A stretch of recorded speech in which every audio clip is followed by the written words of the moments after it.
Delsey ने Nicolas Maduro और उनकी पत्नी की तत्काल रिहाई की मांग की है। उन्होंने देशवासियों से शांति और एकजुटता बनाए रखने की भी अपील करते हुए कहा है कि वेनेजुएला किसी भी देश की कॉलोनी नहीं बनने वाला।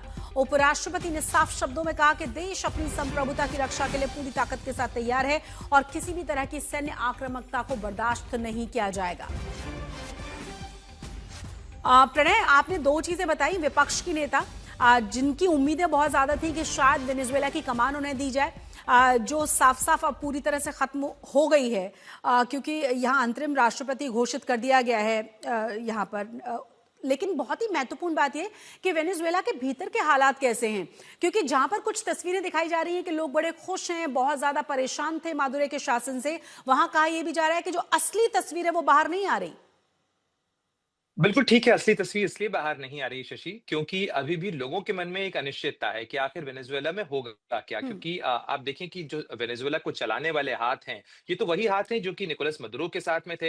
यानी सत्ता का परिवर्तन उस तरीके से नहीं हुआ है। ये बात अलग है कि निकोलस मदुरो वहां से हट गए हैं, क्योंकि आप देखें कि वेनेजुएला के गृह मंत्री जो इस समय में हैं, जो कि जिन्हें निकोलस मदुरो का काफ़ी लॉयलिस्ट माना जाता है, डियाज़ कैबेलो, उनके ऊपर करीब-करीब 25 मिलियन का जो इनाम है, वो अमेरिका ने रख रखा है, $25 मिलियन का। और वो भी एक तरीके से निकोलस मदुरो की तरह ही वांटेड हैं। लेकिन वो अभी गृह मंत्री हैं, उनके पास में वहां पर सैनिक नियंत्रण भी है काफी। तो क्या वो अभी वहां बरकरार रहते हैं या नहीं रहते हैं, इसके ऊपर सवाल है। और जब तक वो बरकरार रहते हैं, लोगों के मन में इस चीज की आशंका तो है ही कम से कम।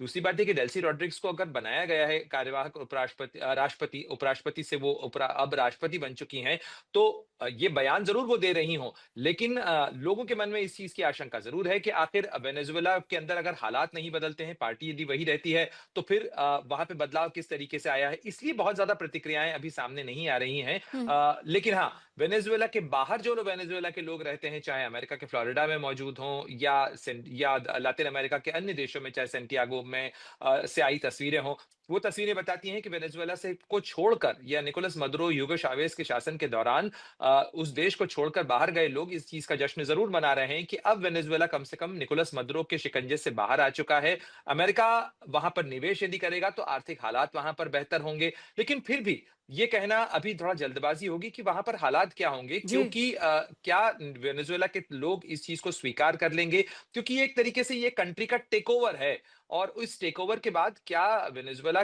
के लोग अपनी स्वायत्तता, अपने स्वाभिमान के लिए बाहर निकलते हैं, या वो चुपचाप इस चीज को स्वीकार कर लेते हैं और आगे बढ़ जाते हैं?